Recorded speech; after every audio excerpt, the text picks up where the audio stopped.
Buenas a todos en nuestro nuevo paseo por la historia, en este nuevo podcast del canal.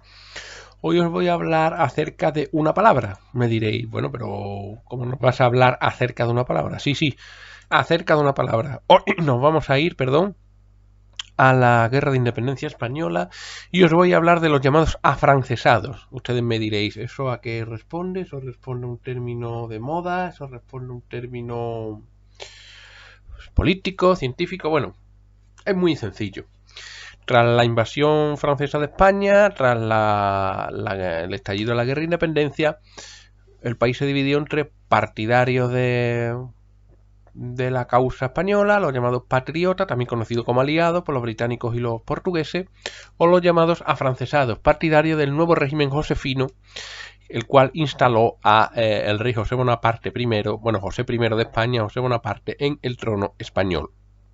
Todo ello de mano de su hermano el emperador Napoleón Bonaparte, el cual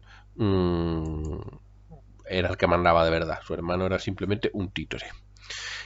¿Cómo se define afrancesado? ¿Cómo un afrancesado? Bueno, afrancesado o josefino, también por seguir al rey José I Bonaparte, a los llamados españoles que colaboraron con el rey José Bonaparte y que vieron bien su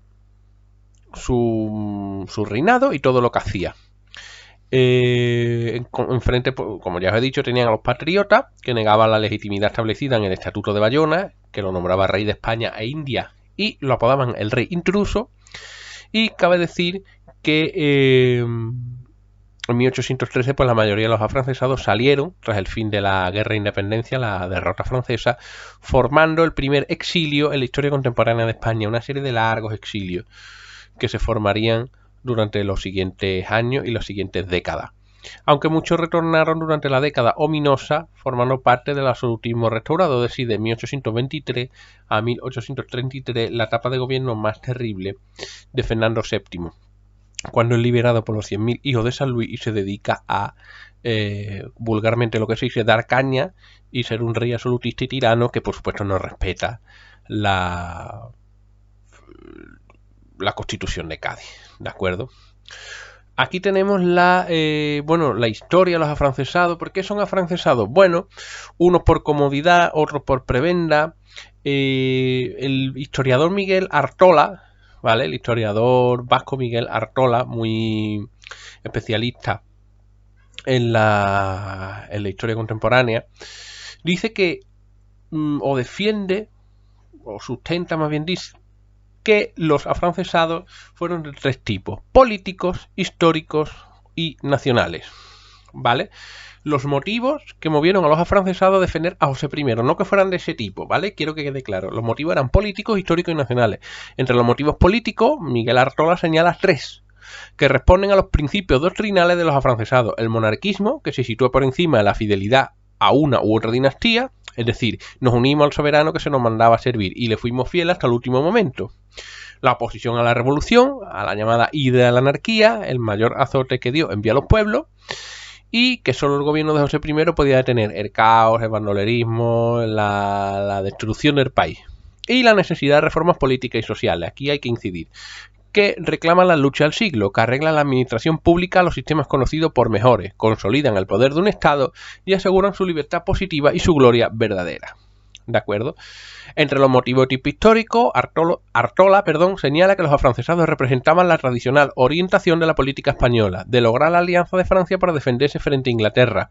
¿Qué hicieron, pues? Los vocales de la Junta de Bayona firmaron una constitución y los demás españoles la aceptaron, sino procurar sacar toda la ventaja posible a favor de la independencia y libertad de la nación, apoyados en razones de conveniencia política, que la experiencia reciente y aún la de un siglo entero había hecho conocer como la más provechosa y necesaria entre dos naciones a quien su posición geográfica les dicta la necesidad de vivir unidas. Esto fue escrito por los afrancesados Gonzalo O'Farrill y Miguel José de Arranza.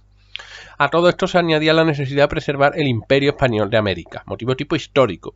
Y por último, entre los motivos de conveniencia nacional, Artola apunta dos: el afán natural de evitar una guerra de la que acertadamente pensaban había de salir maltrecho el país, pugna que, por otra parte, consideraban innecesaria, Hay que aclarar que la justicia de una causa no basta por sí sola para que una guerra sea conveniente, y como tal debe abrazarse, y que las razones de su inconveniencia pueden presentarse tan probables y poderosas que, lejos de ser un crimen, se haga un servicio a la nación en evitarla. Esto también fue escrito por O'Farrill y Arranza, hay que dejarlo claro. Y la ventaja que sostenía de poseer una administración española, con lo que se evitaba que España se transformase en una dependencia francesa, como luego ocurrió con Cataluña cuando se la anexionó o cuando siglos anteriores Cataluña se unió al gobierno francés y luego volvió echando peste los franceses al dominio español. ¿Por dónde iba? Que me he perdido. Ah, sí, perdón. Si Francia entra aquí, vamos a ser gobernados por funcionarios extranjeros. Es decir, dejaron escritos estos afrancesados: si no hubiésemos desempeñado nosotros los empleos, se hubieran dado a los extranjeros polacos, alemanes, italianos y franceses, pues de todo hubo los ejércitos que hicieron la conquista. ¿Y se cree que en tal caso hubieran sido más felices los españoles? Respondan por mí los pueblos y hágase el paralelo de los países que fueron gobernados militarmente con aquellos donde pudo el rey conservar algún influjo, y se verá la enorme diferencia. Escribió otro afrancesado, de nombre Juan Antonio Llorente. De los afrancesados diría el mariscal Suchet, el virrey, el llamado virrey de la zona de Valencia y Cataluña. Conscientes de la situación del país, aceptaron la honrosa misión de interponer la moderación y la justicia entre los habitantes y los soldados, y protegieron los intereses de sus compatriotas con una perseverancia jamás desmentida. Muchos los tildan de traidores, es decir, de por supuesto no acudir al campo de batalla, de escudarse en la ciudad de Madrid y en otros grandes núcleos bajo el poder francés, de estar con fiestas, de estar más atentos a señoritas y a caballeros que al bien del país. Y en fin, estos, bueno, afrancesados pues salieron en carroza, en caballo, salieron de España muy mal. La verdad, salieron de España muy mal. Muchos murieron en el exilio. Se calcula que entre 10 y 12.000 familias, la mayoría carentes de recursos, otros no se instalaron en París, algunos se fueron a Londres, en fin. Pero los que no, cruzaron la frontera y se establecieron en Francia. Muchos murieron allí. Permanecerían casi una década. Y un 70% total, del total de censo de afrancesados, pues bueno, se estiman unas casi 3.000 personas, ¿vale? El rey José I escribió a su hermano Napoleón y Napoleón le dijo que se proveyeran los medios para su subsistencia, pero tras su abdicación y la pérdida de su poder, pues ahí ya no podía hacer nada. A los afrancesados se les sometió a vigilancia, no dejaban de ser extranjeros en un país impropio de ellos, es decir, no pegaban ahí.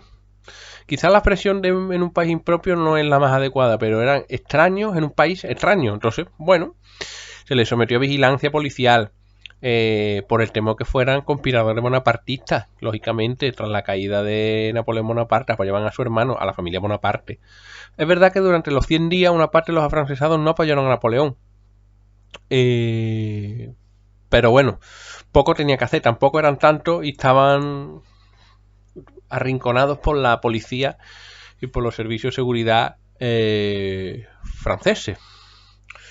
El gobierno español, bueno, los acogió. En 1816 el ministro de la policía o el responsable de la seguridad le comunica al embajador español, de acuerdo, al conde Perelada, al embajador español en París, que no parece que los conjurados hayan atraído a sus proyectos a ningún francés, ni siquiera a ningún español de los que sirvieron al usurpador José.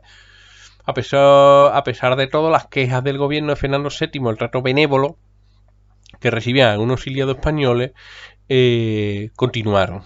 ¿De acuerdo? Se les persiguió luego en el interior, a algunos se les encarceló, y bueno, no pasaron una buena racha, por decirlo de alguna manera. En cuanto a la cultura del exilio, pues bueno, algunos vivían si tenían negocio, otros se dedicaron a trabajar, otros a ganarse la vida con sus profesiones liberales. En fin, había una medalla que tenían que le decía la berenjena, era una medalla así de color morada, que bueno, entregaba al rey a los más adeptos, de acuerdo, de su nuevo régimen, y se podía equiparar de manera parecida a los colaboracionistas franceses en la Europa ocupada por los nazis. en esa Europa ocupada, aunque no tiene nada que ver, ni mucho menos. Muchos de ellos, pues, había escritores, pintores, escultores, militares, de todo pelaje, como se suele decir, y ya está. Así que bueno, esa es la historia de este pequeño grupito de personas, de familias que creyeron en un mundo mejor, que creyeron que la ilustración y los cañones franceses podían arreglar España, que realmente estaba sumida en el caos. Luego volvió un rey absolutista y siguió sumida en el caos, pero con un rey absolutista. Y bueno, cada uno tiene sus ideas, las defiende como puede, y los afrancesados, muchos de ellos, tratados injustamente, porque realmente lo que querían era una España mejor, no querían una España vencida, querían una España unida, querían una España fuerte y que no sufriera dentro de lo posible la población las represalias a los franceses, es decir, copar un cargo para que no lo ocupara un francés, o bueno, intentar congraciarse con el nuevo régimen. Goya tuvo sospechas afrancesados, por eso en parte tuvo que irse, aunque el gobierno de Fernando VII no lo molestó, pero bueno, esa es otra historia, ¿vale? Ya os hablaré de él. Espero que os haya gustado este pequeño repasito. Nos vemos en la próxima entrega, en el próximo podcast, que será sobre un tema que os va a gustar mucho, y desearos una feliz semana. Viajen, lean, cultívense y sobre todo vivan, que es lo más importante. Hasta la próxima.